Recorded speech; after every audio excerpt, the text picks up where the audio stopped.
भाई नेपाली खिलाड़ी के स्टार लेग स्पिनर गेंदबाज संदीप लामेछाने ने फिर एक नया लीग खेलने जा रहा है। उस लीग में पहले भी खेल चुके हैं संदीप लामेछाने। 2025 में जो होने जा रहा है लीग BBL, उसमें नेपाल संदीप लामेछाने सहित 6 खिलाड़ी का सिलेक्शन हुआ है। ये बहुत नेपाल की खुशी की बात है कि नेपाल क्रिकेट के बहुत सारे बल्लेबाज भी उसमें नाम दिए थे और उनका नाम सिलेक्शन हुआ है। पहले बात करते हैं संदीप लामेछाने, जो नेपाल के लेग स्पिनर बॉलर है, जो कि इतिहास गवाह है कि बहुत बड़े बड़े लीग खेल चुके हैं, जैसे IPL, BBL, PSL, जितना ट्रॉफी है भाई वो सब बड़े बड़े लीग संदीप लामेछाने खेल चुके हैं। और इस BBL 2025 में जो होने जा रहा है उसमें नेपाल के 6 खिलाड़ी का नाम नहीं हुआ है, जैसे संदीप लामेछाने, आरिफ सेफ और देव खनल, विपिन शर्मा जैसे खिलाड़ी का इसमें, रावत जैसे खिलाड़ी का इसमें शामिल किया गया है। यानी कि बता दूं मैं BBL में और जो 2025 में होने जा रहा है BBL, उसमें संदीप लामेछाने सहित 6 खिलाड़ी का नाम दर्ज किया गया है और जिसमें शामिल भी हो चुके हैं। और मैं आपको बता दूं संदीप लामेछाने एक ऐसे क्रिकेटर हैं जो बहुत बड़े बड़े लीग खेल चुके हैं। आप लोगों ने देखा हुआ है जो स्कॉटलैंड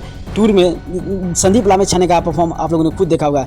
2 मैच खेलकर 7 विकेट। आप सोच सकते हैं कि किस लेवल में संदीप लामेछाने बॉलिंग फेंकते हैं और किस लेवल से बॉलिंग कराते हैं संदीप लामेछाने, और विरोधियों को पसीना छोड़ाने में बहुत माहिर रहते हैं संदीप लामेछाने। अगर संदीप लामेछाने की बात करें तो BBL खेलने हैं, उसी सहित 6 खिलाड़ी का भी मौका मिला है। तो आप लोगों को क्या लगता है कि संदीप लामेछाने BBL में कुछ अलग करके दिखाएंगे? क्या आपको क्या लगता है? अपना राय जरूर कमेंट में कीजिएगा। अगर नए हो तो चैनल को सब्सक्राइब करते हुए वीडियो को शेयर करके फेस को फॉलो जरूर कीजिएगा।